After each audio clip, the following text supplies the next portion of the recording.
السلام علیکم اسٹوڈینٹس آج ہمارا ٹاپک ہے بلڈ سپلائی آف بونز۔ یہ ٹاپک بہت اسٹوڈینٹس کو پریشان کرتا ہے، لیکن جس طریقے سے آج ہم پڑھیں گے تو آپ کو بالکل بھی کنفیوژن نہیں ہوگی۔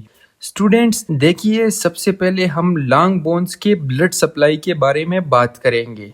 جیسا کہ ڈائیگرام میں آپ دیکھ سکتے ہیں، یہ ہے ہمارا لانگ بون۔ اس کے اندر مختلف آرٹریز ہے جو different parts of the bone کو بلڈ سپلائی کرتے ہیں۔ اس میں نمبر اے ہمارے ساتھ ہے نیوٹرینٹ آرٹری۔ اگر آپ ڈائیگرام پر نظر ڈالیں تو یہ ہے نیوٹرینٹ آرٹری، جو بون کے سب سے لارج آرٹری ہے اور سب سے زیادہ یا لارج بلڈ سپلائی بھی کرتی ہے۔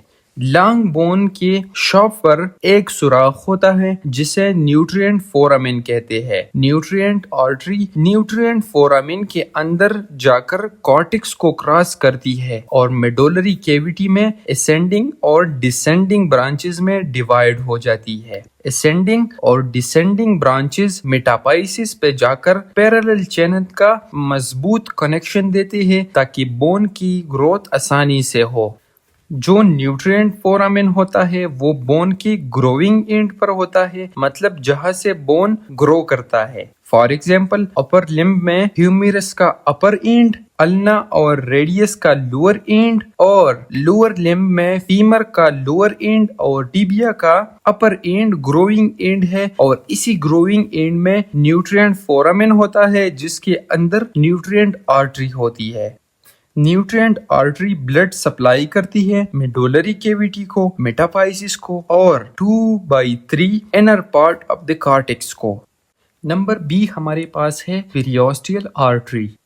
پیریوسٹیل آرٹری اسپیشلی بون کے وہی جگہ پر ہوتی ہے جہاں مسکولر اور لیگمنٹس اٹیچمنٹ ہوتی ہے۔ پیریوسٹیل آرٹری پیریاسٹیم کو کراس کرتے ہوئے چھوٹے آرٹریز میں ڈیوائیڈ ہو جاتی ہے اور وولکمینز کینال، جو کہ ہاریزونٹل کینالز ہے، اس کے اندر جاتے ہوئے کارٹکس تک پہنچ جاتی ہے۔ Periosteal arteries supply blood to periosteum and 1/3 of the outer cortex. Number C ہمارے پاس ہے ایپیپائزیل آرٹری۔ ایپیپائسس کے جس اسمال ایریا پر کارٹیلیج نہیں ہوتے اس پر فورامنا ہوتے ہیں، جس میں کچھ فورامناز ایپیپائزیل آرٹری اور کچھ فورامناز وینز کے لیے ہوتی ہے۔ ایپیپائزیل آرٹریز پیری آرٹیکولر ویسکولر ارکیڈز، جسے سرکولر ویسکولوسس بھی کہتے ہیں، اس سے ڈیرائیوڈ ہوتی ہے اور ایپیپائسس کو بلڈ سپلائی کرتی ہے۔ نمبر ڈی ہے میٹاپائزیل آرٹری۔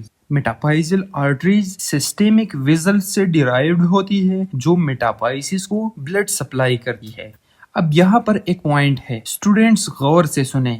ان چلڈرن اگر ہم دیکھیں تو منیچر لانگ بون جیسا کہ میٹاکارپلز میں نیوٹرینٹ آرٹری میٹاکارپل کے شاف کے درمیان ٹینی ویزلز میں ڈیوائیڈ ہوتی ہے جسے پلیکسس کہتے ہیں۔ اسی پلیکسس یعنی ٹینی بلڈ ویزلز کی وجہ سے بلڈ فلو سلو ہو جاتا ہے اور جو بیکٹیریا بلڈ میں ہوتا ہے وہ جلدی ڈپازٹ ہو جاتا ہے اور انفیکشن کاز کرتا ہے۔ بٹ ان ایڈلٹس اگر ہم دیکھیں تو نیوٹرینٹس آرٹری لیس امپورٹنٹ ہو جاتی ہے اور نیٹ ورک آف پیریوسٹیل ویزلز کے ساتھ ریپلیس ہو جاتی ہے، اور اس میں بلڈ فلو سلو ہونے کا کوئی خطرہ نہیں ہوتا اور نہ بیکٹیریا ڈپازٹ ہو سکتا ہے due to high pressure of blood in periosteal vessels. تو یہ جو ساری بات میں نے کی یہ اس لیے کہ منیچر لانگ بون میں adults have better protection than children against bacterial infection. Number 2 ہے blood supply and other bones. اگر ہم شارٹ بونز کی بات کریں تو شارٹ بونز بہت سے پیریوسٹیل ویزل سے سپلائیڈ ہوتا ہے، جس میں نمبر اے ورٹیبرا۔ تو ورٹیبرے میں انٹیریر اور پوسٹیریئر ویزل سے بلڈ سپلائی ہوتا ہے۔ نمبر بی ریبز کو نیوٹرینٹ آرٹری اور پیریوسٹیل آرٹریز بلڈ سپلائی کرتی ہے۔ اسی طرح اگر ہم وینز کی بات کریں تو بلڈ وینز کے ذریعے ڈرین ہوتا ہے اور ڈیفرنٹ وین جو ڈیفرنٹ آرٹری کے ساتھ ایڈجسنٹ ہوتے ہیں۔